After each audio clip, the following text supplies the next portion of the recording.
ये 7 वोल्ट पे 8 वोल्ट पे खड़ा है। ये अभी हम इसको रेगुलेट कर रहे हैं। ये देखिए ये बढ़ता जाएगा कि ये 11 12 इस तरीके से ये बढ़ता जाएगा। ये चेक करें। ये 13। ये चेक करें।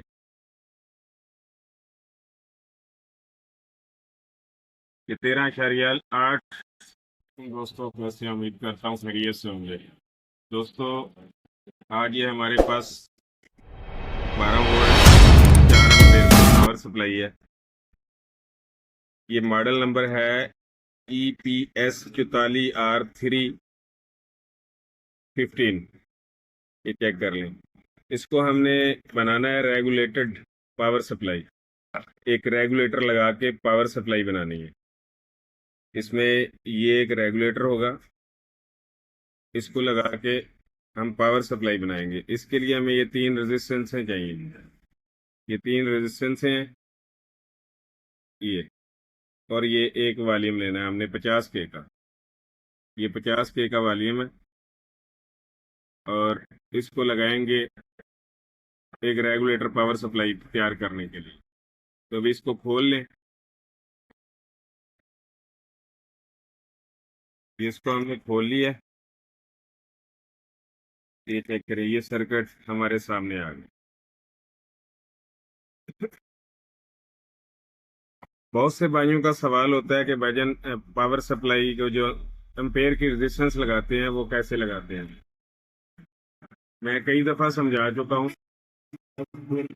आज फिर मैं आपको समझा देता हूँ। ये वॉल्यूम की ये एरिया ये देखें ये निशान लगा हुआ है।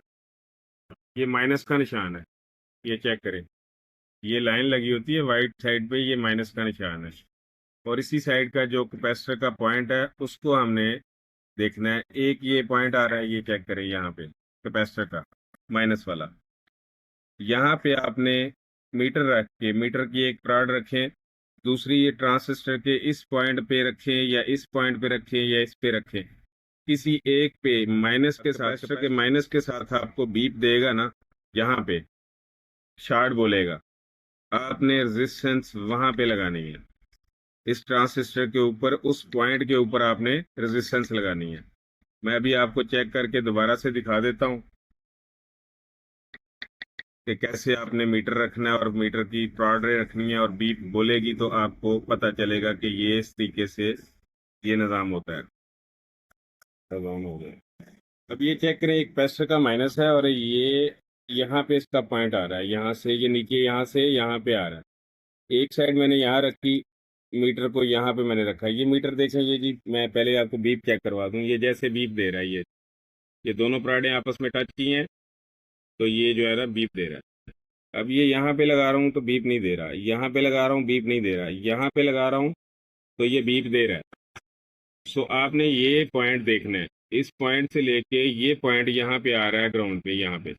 सो हमने यहाँ से यहाँ रेजिस्टेंस लगानी है एम्पेयर के लिए।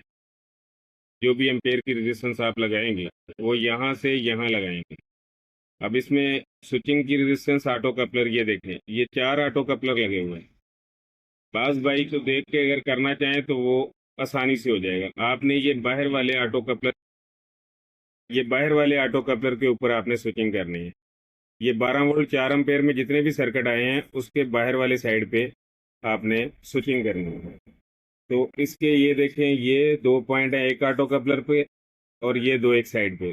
4 हैं इसकी प्राइमरी साइड के और 4 ही इसकी सेकेंडरी साइड पे। तो हमने स्विचिंग के लिए रेजिस्टेंस लगानी होती है यहाँ से यहाँ पे, यहाँ से यहाँ पे स्विचिंग के लिए। उसके बाद इस ऑटो कपलर को हमने स्टार्ट करना है।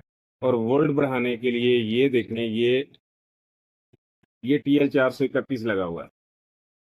इसके ये 3 पॉइंट है 1 2 3।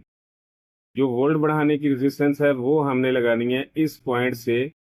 ये चेक करें ये 1 नंबर पिन से यहाँ ग्राउंड करनी है हमने। इस साइड से आपने 1 नंबर पिन गिनती कर लेनी है, यहाँ से यहाँ ग्राउंड कर देनी है।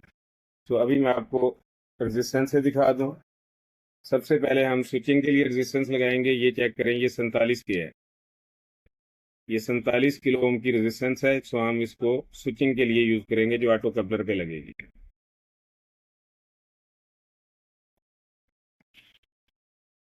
ये इस पे आ गई जी 0.33। ये चेक करें, ये हमने 47 के लगा दी है यहाँ पे स्विचिंग के लिए, एक ऑटो कपलर के दोनों पॉइंटों पे, एक नंबर पिन और 2 नंबर पिन पे। उसके बाद ये दूसरे ऑटो कपलर को सेकेंडरी साइड से हमने शॉर्ट कर दिया। और दूसरा ये आ गई एम्पेयर के लिए रेजिस्टेंस। ये हम इस पॉइंट से, ग्राउंड से, ट्रांजिस्टर के इस पिन पे लगाएंगे। यहाँ से हम इसको सोल्ड करेंगे और यहाँ पे इसको लगा देंगे। ये यहाँ पे सोल्ड हो जाएगी। सो इस तरह से हमने ये रेजिस्टेंस एम्पेयर के लिए लगा दी। अब आ गई बात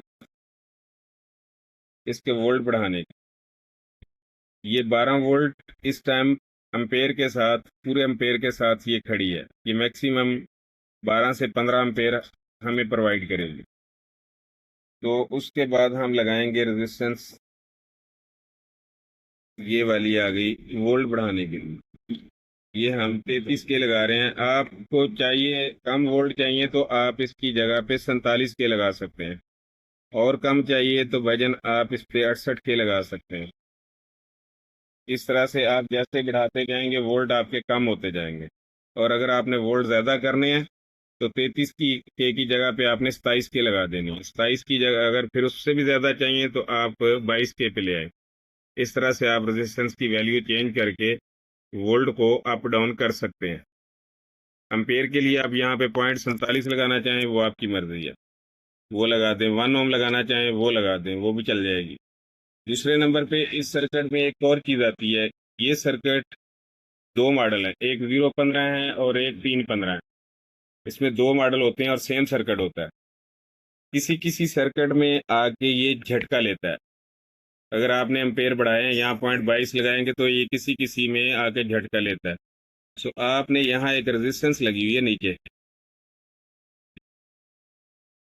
ये देखिए ये रेजिस्टेंस लगी हुई है।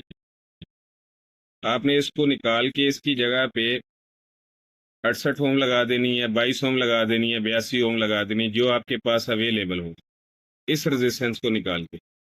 तो इसके झटके जो होंगे वो खत्म हो जाएंगे।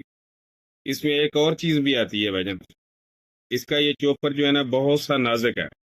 बाज लोग जो है ना खोलने के दौरान इसको पेट्रोल लगा के ऐसे नीचे ऐसे ऐसे मारते हैं, ऐसे ऐसे करके। सो इसको ऐसे मारना नहीं है, क्योंकि इसकी वजह से ये चॉपर जो है ना यहाँ से पॉइंट इसके नाजुक होते हैं और ये टूट जाते हैं, ये यहाँ पे।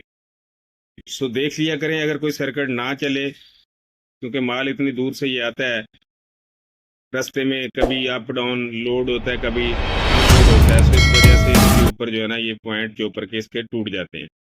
तो आपने यहाँ से भी इसको गौर कर लेना है, ये पॉइंट टूटता है ज्यादातर, या यहाँ पे पहली साइड पे, इस साइड पे पहला पॉइंट टूटता है ज्यादातर। सो आपने इसको इस तरीके से चेक कर लेना है। अगर किसी भाई के पास ये सर्किट पड़े भी हों, ना चल रहे हों, तो उसको लाजमी आप इस पे चॉपर के पॉइंटों को चेक करना। अभी आपको मैं इसके ऊपर इनपुट सप्लाई दे के कितने हैं, फिर उसके बाद हम इसको रेगुलेटर लगाते हैं। ये मीटर आ गया, ये मैं आपको इसके वोल्ट चेक करवा रहा हूँ। ये देखो, ये 15 वोल्ट, ये 15 वोल्ट शो करवा रहा है। ये देख,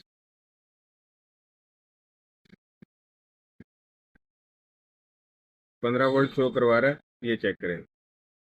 अब इसके ऊपर हमने रेगुलेटर लगाना है, तो रेगुलेटर लगा के आपको चेक करवाते हैं। करें ये जी 50 के का वॉल्यूम है ये, इसको हम रेगुलेटर के लिए लगाएंगे। इसके दो तारें हमने निकाल ली। आप किसी भी साइड पे जो है ना इसकी लगा सकते हैं, लेकिन इस साइड पे लगाएंगे तो ये सीधा चलेगा आपका वॉल्यूम।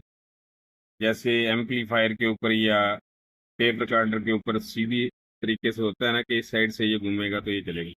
एक साइड हम इसकी माइनस करेंगे, दूसरी साइड हम इसकी ये TL 431 पे लगाएंगे यहाँ पे। ये बाज लोग जो है ना ज्यादातर यहाँ लगाते हैं ऑटो कपलर के ऊपर, ऑटो कपलर के इस पॉइंट पे लगाते हैं। वो इस वजह से लगा देते हैं कि जब TL 431 दूसरा लगाओ ना तो उसमें जगह थोड़ी बचती है। जगह कम होने की वजह से फिर वहाँ पे शॉर्टेज हो जाती है टांका लगाने से। सो इधर लगा देते हैं। आज हम यहाँ पे लगा रहे हैं और ये रेगुलेटर है।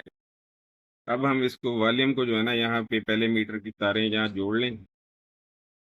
ये आपको लोड लगा के दिखा देते हैं जी, पंखे का साथ लोड पे डाल के चेक करवा देते हैं।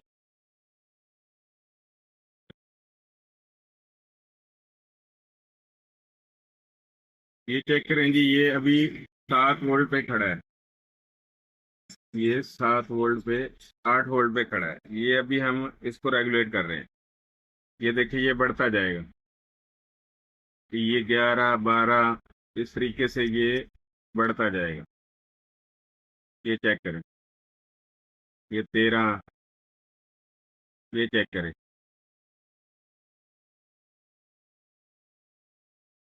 ये 13.8, 13.7 फैन का लोड लगाने से आया। पहले 15 वोल्ट शो करवा रहा था, उस टाइम हमने फैन का लोड नहीं डाला था। अब फैन पे लोड डाला हुआ है इस पे, तो ये 13.8 वोल्ट ये निकाल रहा है। ये रेगुलेटर चेक करें, ये अब हम कम कर रहे हैं। ये चेक करें, ये देखिए ये कम होता जा रहा है।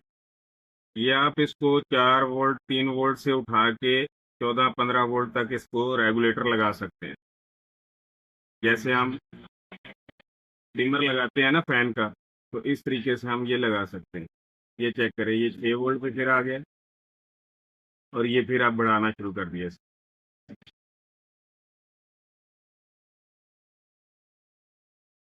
तो इसको आप डब्बे में फिट कर सकते हैं, जिस तरीके से मर्जी है।